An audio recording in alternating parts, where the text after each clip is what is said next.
Oi pessoal, na aula de hoje faremos Ciências, página 20, doenças causadas por micro-organismos. Tem bastante coisa para ler, é um resuminho de várias doenças, tá?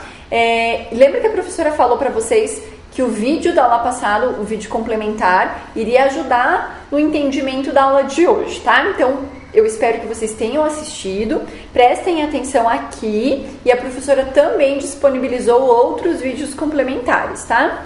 Então, doenças causadas por micro-organismos. Agora você vai conhecer melhor como cada um dos micro-organismos age ao causar doenças e as principais características de algumas delas.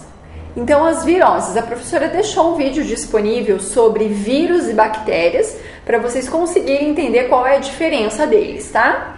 Então, as doenças causadas por vírus são chamadas de viroses. Para desempenhar suas funções e se reproduzir, os vírus precisam invadir células dos seres vivos. Dependendo do vírus, ele invade tipos específicos de células, causando sintomas e doenças diferentes. Por exemplo, o vírus da hepatite invade células do fígado, causando danos a esse órgão e sintomas que refletem seu mau funcionamento.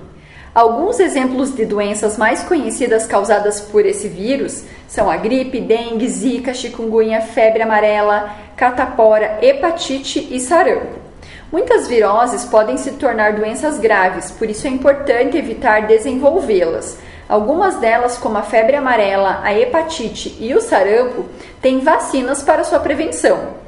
Já outras, como a dengue, a zika e a chikungunya, ainda não podem ser prevenidas por meio de vacinas, mas podem ser evitadas impedindo que o mosquito transmissor se reproduza, por exemplo. Isso porque os vírus causadores dessas doenças são transmitidos pela picada da fêmea do mosquito Aedes aegypti, que se reproduz na água parada. Então, evitar o acúmulo de água é essencial para prevenir essas doenças. Conheça algumas maneiras de evitar o acúmulo de água no ambiente doméstico, onde o mosquito Aedes aegypti pode se reproduzir. Então, mantenha caixas de água tampadas, enche os pratos das plantas de areia, coloque no lixo objetos não utilizados que possam acumular água, armazenem o lixo em lixeiras bem fechadas, mantenha as calhas limpas e não deixe água acumulada em lajes. Evitar o desmatamento e a poluição do ambiente são outras formas importantes de prevenir as viroses. O vírus da febre amarela, por exemplo, pode se espalhar mais entre a população das cidades caso as florestas e as áreas de mata em que ele costuma ocorrer sejam destruídas. Então, agora sim, vamos ali para mais algumas doenças. O tétano. O tétano é causado por uma bactéria que pode entrar no organismo por ferimentos na pele. É uma doença bastante grave que afeta o sistema nervoso. O tétano não é transmitido de uma pessoa para outra e vacinar-se é a melhor forma de se proteger contra essa doença. Pneumonia. A pneumonia é uma infecção nos pulmões que pode causar sintomas como fraqueza, febre e dor no peito. Existem diversos tipos de pneumonia dependendo do tipo de bactéria que causa a infecção. A doença é transmitida pela tosse ou espirro de pessoas contaminadas. Hábitos saudáveis como boa alimentação e exercícios físicos e a vacina contra a pneumonia são as melhores formas de prevenção. Então, às vezes é tão simples prevenir, a gente não previne e acaba pegando alguma doença como essa grave, né? A professora quer que vocês façam a leitura ali da seção Você Sabia, observem a imagem da bactéria causadora do tétano, leiam a partezinha amarela ali onde tem a menininha tossindo, tá? É bem importante vocês lerem todas essas partes que a professora pula, beleza? Botulismo. Em alguns casos, as bactérias produzem toxinas que, quando ingeridas com alimentos, por exemplo, podem causar mal-estar ou desencadear vários sintomas. Isso ocorre no botulismo, um tipo de intoxicação alimentar em que a bactéria produz uma toxina que, mesmo ingerida em pequenas quantidades, causa sintomas graves. Essas bactérias podem ser encontradas contaminando alimentos em conserva ou enlatados que foram produzidos ou manipulados sem as devidas medidas de higiene. Alguns sintomas do botulismo são vômitos, dor de cabeça, dificuldade para respirar e também tontura. A amebíase é uma infecção intestinal causada por um protozoário popularmente conhecido como ameba. Essa doença provoca fortes cólicas, diarreia e eliminação de fezes com sangue. Ela pode ser adquirida pela ingestão de água contaminada por fezes, contendo protozoário, ou de alimentos crus, como frutas e verduras lavados com essa água. Malária. A malária é transmitida pela picada de mosquitos infectados com o protozoário causador da doença ou pelo contato com o sangue de pessoas contaminadas.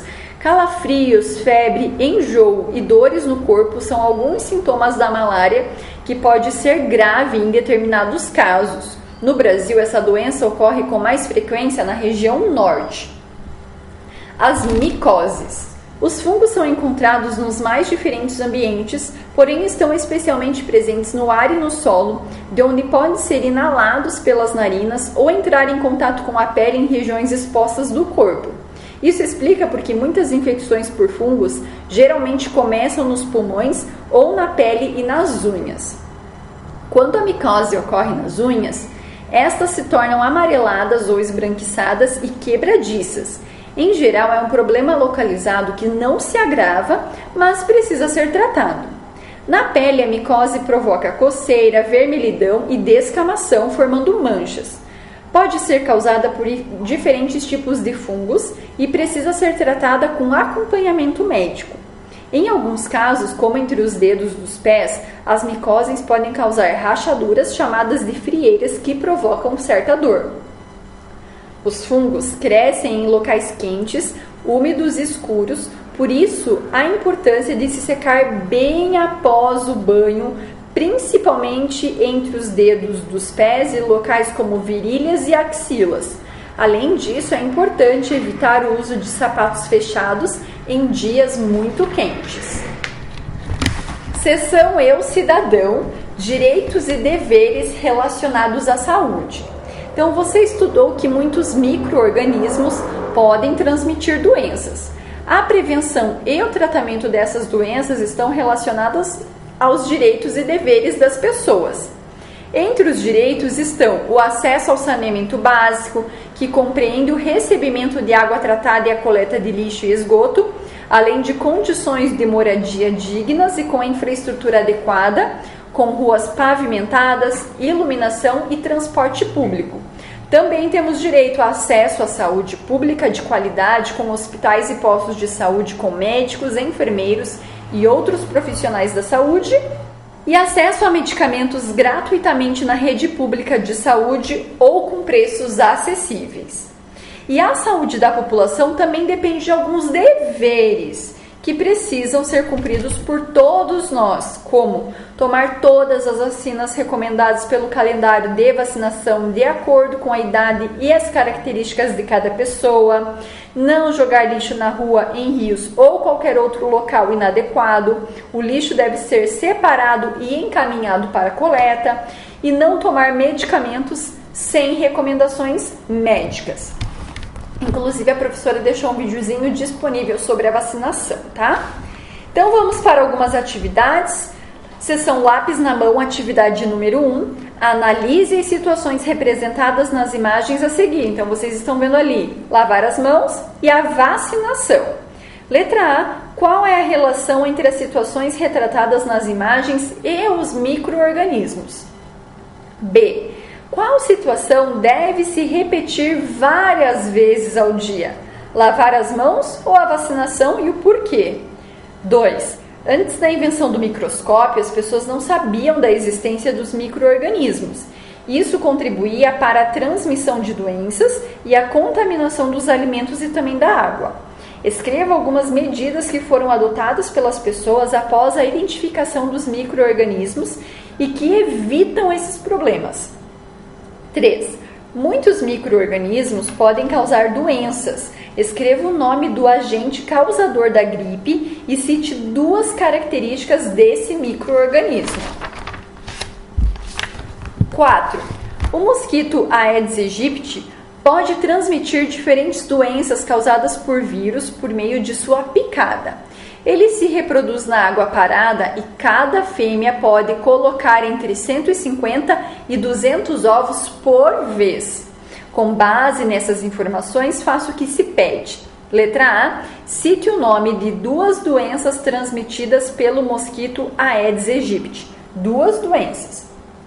B. Considerando que o Aedes aegypti se reproduz na água parada, explique como as doenças transmitidas por esse mosquito podem ser evitadas. Existem algumas medidas, então, para evitar. Que medidas são essas? 5. A respeito dos micro-organismos, assinale as alternativas corretas, tá? Então, você vai fazer a leitura dessas frases e aí vai marcar somente as corretas. 6. Reúna-se com 2 colegas e confeccione um cartaz com os principais cuidados que devemos ter para prevenir doenças causadas por micro-organismos. Vocês podem fazer desenhos ou colar fotos para ilustrar o cartaz. Então, se nós estivéssemos na escola, a gente ia se juntar em grupos e fazer cartaz para que os alunos, funcionários e professores possam estar prestando mais atenção e tendo alguns cuidados, tá? A professora até colocou um exemplo aqui de cartaz, que esse exemplo serve muito para a situação atual, né, que nós estamos vivendo. Então a professora colocou ali 7 passos para lavar as mãos. Não adianta só a gente colocar a mão na água e achar que ela vai fazer o seu papel. Então a professora sugere que vocês pausem o vídeo para fazer a leitura ali desses 7 passos, observando as imagens e aprendendo mesmo como se lava a mão corretamente, tá? Então a número 6 a gente não vai fazer, mas a professora colocou aqui um exemplo para vocês estarem praticando em casa. E aí, vamos brincar? Agora, que tal utilizar o que você aprendeu sobre os micro-organismos e a saúde do corpo humano em um jogo? Destaque o tabuleiro e as peças presentes no material de apoio, siga as orientações do professor e divirta-se. Então, até coloquei ali que o arquivo com as instruções de como se jogar estão disponíveis no Google Sala de Aula, é bem facinho, tá, pessoal? Então, lá no material de apoio vocês vão encontrar esse tabuleiro, um dado e algumas pecinhas. As pecinhas vermelhas significam micro-organismos causadores de doenças, e as pecinhas verdes, micro-organismos que convivem em harmonia com o corpo humano, tá? Então, vermelha significa um, verde significa outro. Esse joguinho vocês vão brincar logo após o vídeo, após as atividades. É bem importante vocês jogarem, porque tem algumas dicas legais ali, tá? Então, pessoal, a professora deixou 2 imagens aqui separadas para vocês, que eu quero que vocês também pausem o vídeo para estarem fazendo a leitura. Uma é uma tabelinha falando sobre dengue, a chikungunya e a zika, onde mostra ali febre, dores, manchas vermelhas, atenção, algumas dicas, né? E as complicações. Então a professora quer muito que vocês façam a leitura, prestando atenção ali em todas as informações. E eu também deixei disponível, eu sei que o ano já está acabando, né? Mas eu deixei disponível para vocês o calendário de vacinação de 2020, até para vocês observarem na carteirinha se as vacinas de vocês estão todas completinhas, certo? Então, por hoje é só. Eu espero que vocês assistam os vídeos complementares, realizem as atividades, façam a brincadeira do tabuleiro e qualquer dúvida a professora estará à disposição. Beijos, até amanhã!